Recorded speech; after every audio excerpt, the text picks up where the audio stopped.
नमस्कार, मैं हूं सुधीर चौधरी और डीएनए में आपका स्वागत है। आज हम आपको जम्मू कश्मीर के त्राल सेक्टर में मौजूद आतंकवादी बुरहान वानी के स्कूल में लेकर चलेंगे, क्योंकि उसी स्कूल से एक ऐसी छात्रा की खबर सामने आई है जिसने अपनी काबिलियत और पॉजिटिव विचारों के दम पर बहुत बड़ी कामयाबी हासिल की है। कुछ महीने पहले बुरहान वानी के एनकाउंटर के बाद जम्मू कश्मीर का माहौल बहुत तनावपूर्ण हो गया था और वहां के अलगाववादी स्कूलों में आग लगा रहे थे ताकि कोई भी छात्र या छात्रा वहां पर पढ़ ना पाए। लेकिन ऐसे माहौल में भी कश्मीर की एक छात्रा ने हिम्मत नहीं हारी। उसने कड़ी मेहनत की और राज्य में 12वीं कक्षा के बोर्ड एग्जाम्स में टॉप कर लिया।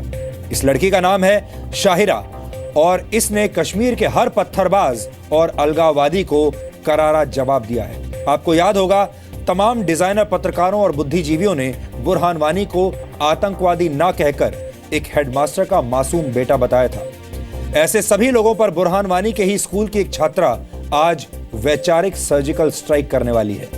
इस छात्रा के हाथ में बंदूक नहीं बल्कि किताब की ताकत है और इसने जो मिसाल देश के सामने पेश की है वो भारत के किसी भी युवा को प्रेरणा दे सकती है।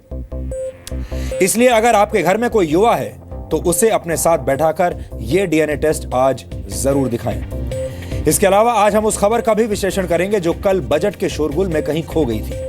ये खबर सुनकर आपको हमारे देश के सिस्टम पर आज बहुत गुस्सा आएगा।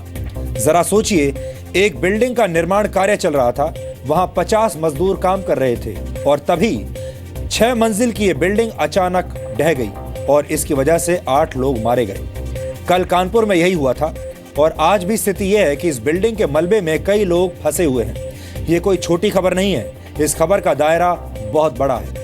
कानपुर में जो हुआ वो हमारे देश के हर छोटे बड़े शहर में अक्सर होता रहता है। भ्रष्टाचार और राजनीति के कॉकटेल की वजह से कभी फ्लाईओवर गिरते हैं, कभी पुरानी बिल्डिंग्स गिरती हैं, तो कभी नई इमारतें गिर जाती हैं। ऐसे मामलों में मासूम और निर्दोष लोग अक्सर मारे जाते हैं और दोषी लोग आसानी से छूट जाते हैं। आज हम देश में मौजूद भ्रष्टाचार की इन्हीं इमारतों का एक विश्लेषण करेंगे। ये घटना कानपुर में हुई है। कानपुर उत्तर प्रदेश में है और उत्तर प्रदेश में अब चुनाव होने ही वाले हैं। दुख की बात यह है कि किसी भी पार्टी के मैनिफेस्टो में ऐसे मुद्दे शामिल नहीं होते। इस पर हम और आप मिलकर आज एक संवाद करेंगे और आज हम आपको अमेरिका के नए राष्ट्रपति डोनाल्ड ट्रंप के उस वैचारिक मिसाइल के बारे में बताएंगे जिसे ट्रंप ने फोन के जरिए फायर किया है।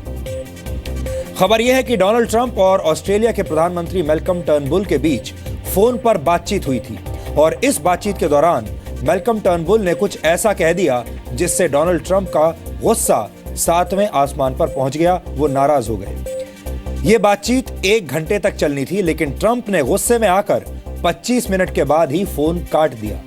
ये कूटनीति का आक्रोश वाला फ्लेवर है।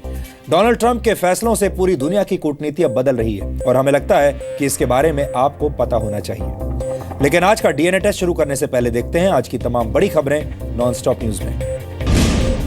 पंजाब और गोवा विधानसभा चुनाव के लिए प्रचार खत्म हो गया। 4 फरवरी को दोनों राज्यों में वोटिंग होनी है। चुनाव आयोग ने सभी राजनीतिक दलों और उम्मीदवारों को 3 और 4 फरवरी को विज्ञापन न देने का निर्देश जारी किया है। पंजाब में 117 और गोवा की 40 विधानसभा सीटों पर चुनाव होना है। फैसला 11 मार्च को आएगा।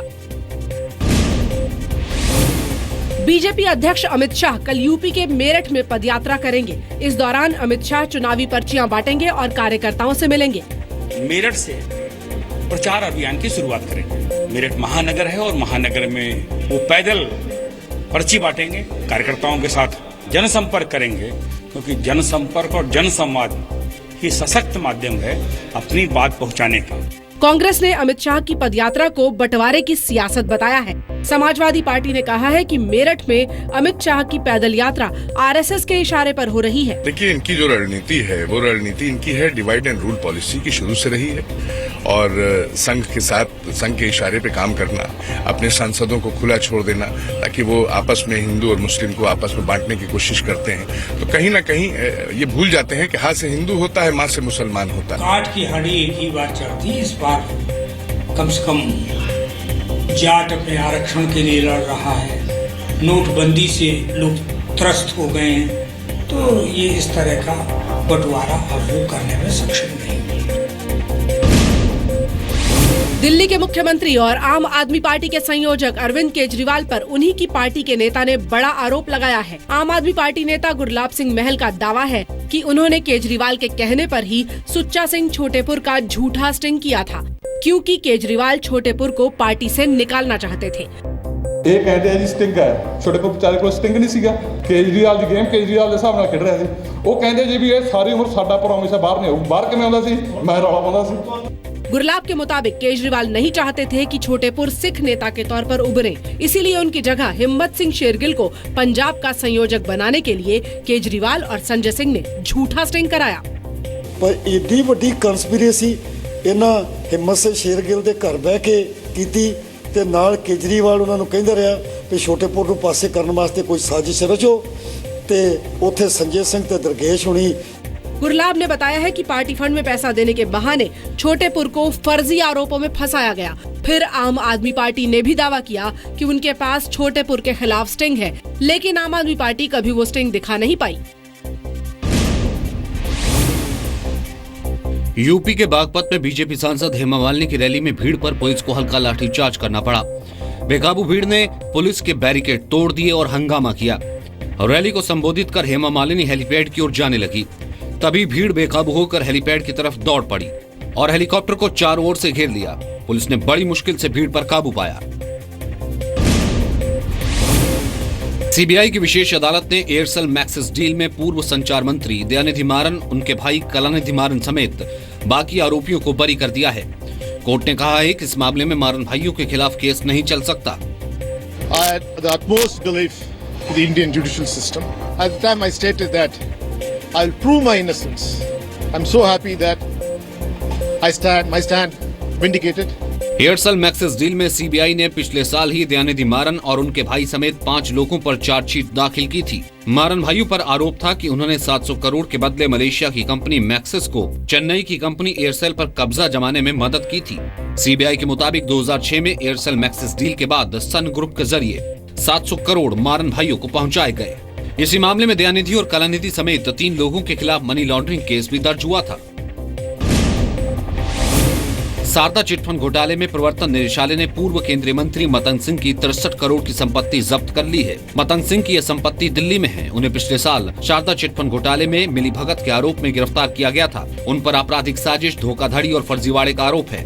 प्रवर्तन निदेशालय ने इस मामले में अब तक कई आरोपियों की 700 करोड़ की संपत्ति जब्त की है। शारदा घोटाले में निवेशकों से करीब 24,000 करोड़ की ठगी हुई थी। यूपी के नोएडा में सोशल ट्रेडिंग के नाम पर 3700 करोड़ की ऑनलाइन ठगी का एसटीएफ ने खुलासा किया है। एसटीएफ ने सेक्टर 63 में छापा मारकर कंपनी के मालिक अनुभव मित्तल, सीईओ श्रीधर और टेक्निकल हेड महेश दयाल को गिरफ्तार किया है। एक ऑनलाइन मीडिया पोर्टल socialtrade.biz के नाम से एक स्कीम चला रही थी, जिसमें लोगों को उस सोशल मीडिया के माध्यम से पोर्टल पे इनवाइट करके उनसे अलग अलग धनराशि ले रही थी। पुलिस के मुताबिक कंपनी की फर्जी स्कीम से जुड़ने के लिए लोगों को 4 विकल्प दिए गए थे। एक फिक्स अमाउंट जमा करने पर एक यूजर आईडी और पासवर्ड दिया जाता था। पोर्टल पर लॉगिन करने के बाद यूजर को कुछ पेज लाइक करने होते थे। कंपनी हर लाइक पर 5 रुपए देने का दावा करती थी। कंपनी से जुड़ने वाले हर मेंबर को 2 और लोगों को जोड़ना होता था, जिस पर एक्स्ट्रा रकम मिलती थी। दिल्ली एनसीआर समेत देश भर के करीब 7 लाख लोग इस फर्जीवाड़े का शिकार हुए हैं। चेन्नई में एन्नोर पोर्ट पर 2 मालवाहक जहाजों की टक्कर के 5 दिन बाद भी तेल का रिसाव जारी है। 1000 से ज्यादा लोगों को सफाई के काम में लगाया गया है। कई एनजीओ भी सफाई में जुटे हैं। Involving those officials, including Coast Guard and Ennore port person and fishermen and fire. तेल के रिसाव की वजह से मछलियों और कछुओं समेत भारी संख्या में समुद्री जीवों की मौत हो चुकी है।